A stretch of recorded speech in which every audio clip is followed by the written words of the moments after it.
Sur les routes dans la région de Minova, les habitants fuient. Les uns pour rejoindre Goma par le lac Kivu, les autres pour descendre vers le sud, vers Kaélé ou Bukavu pour se mettre en sécurité, loin des combats entre les rebelles du M23 et l'armée congolaise. On était en train de dormir. Le matin, nous avons entendu des tirs en provenance des collines et voilà. Nous sommes en train de fuir, mais nous ne savons pas où nous allons aller. L'avancée sur Minova et d'autres localités par le M23 a été confirmée par l'armée congolaise et par le gouverneur du Sud Kivu. À Minova, nous avons plus de 600 000 personnes qui ont quitté le nord et qui ont fui les zones de Lumbishi, Numbi, ainsi de suite, pour se retrouver à Minova. Et lorsque l'ennemi a pris Minova, bon, les gens foncent, ils errent, il y en a qui se noient dans le lac parce qu'ils essaient de fuir, ils ne savent pas où fuir. Et donc, il y a une catastrophe humanitaire. Nombre de déplacés arrivent ici, sur le site du quartier Lac-Vert Boulengo à Goma. Des tentes à perte de vue. Dans le camp, le désespoir gagne du terrain chez les déplacés. Certains vivent ici depuis des mois, parfois des années, depuis le début du conflit avec le M23 fin 2021. Déplacé du territoire de Massissi, Pacifique Kawanje vit ici depuis un peu plus d'1 an déjà.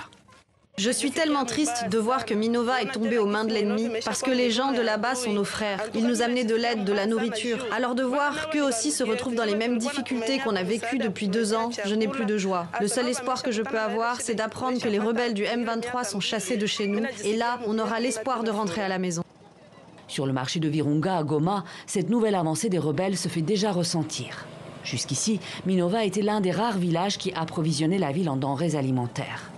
Selon ces vendeuses, depuis lundi, plus aucun véhicule transportant des légumes n'est arrivé de Minova. Elles redoutent des pénuries et des hausses de prix. On demande aux autorités de nous aider. Est-ce que c'est comme ça qu'on va vivre?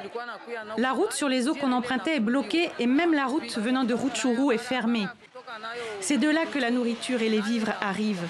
Que les autorités du pays aient pitié de nous parce que nous ne savons pas quoi faire. Les craintes sont les mêmes à Nzulo, dans la périphérie de Goma où les déplacés arrivent par centaines. Nzulo était comme un carrefour, mais depuis l'arrivée de ces déplacés, les choses ont changé. Nous, habitants de Nzulo, nous ne savons plus quoi faire. Nous ne cultivons pas et nous vivons grâce au lac Kivu. Mais avec la prise de Minova, il sera probablement fermé, ce qui nous rend très inquiets.